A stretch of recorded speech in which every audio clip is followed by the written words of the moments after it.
রহমাতুল্লাহ বরকাত তরিকত দর্পণ কেতাব আল্লামা রহমান রহমতুল্লাহ রেখা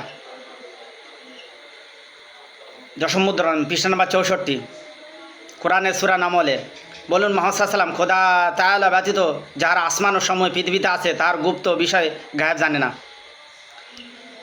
কোরআন সূরা আরাফ বলুন মোহাম্মদ সাল্লাম আমি খোদা তাআলার ইচ্ছা ব্যতীত নিজ আত্মার লাভ ও ক্ষতির মালিক নই। আর যদি আমি গায়েব জানতাম তবে নিশ্চয়ই বেশি সম্পদ লাভ করতাম এবং কোনো বিপদ আমাকে স্পর্শ করতো না।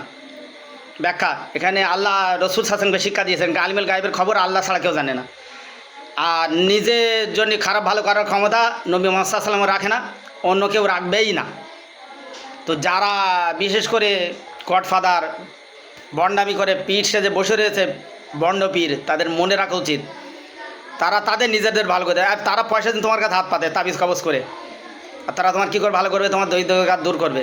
তুমি এটা বিশ্বাস করো কেন? তোমার মাথা মোটা তোমার? অবশ্যই এসব ধারণা ত্যাগ করে, এগুলো নিঃসন্দেহে কুফরিমূলক ধারণা ছাড়া কিছুই নয়। নবী মুহাম্মদ সাল্লাল্লাহু আলাইহি ওয়াসাল্লামের চেয়ে উত্তম পৃথিবীতে আল্লাহর পর আর কেউ আছে নাকি? সেই নবীকে সেই ক্ষমতা দেয়নি, আর পীরেকে রাখি সেই ক্ষমতা পাবে।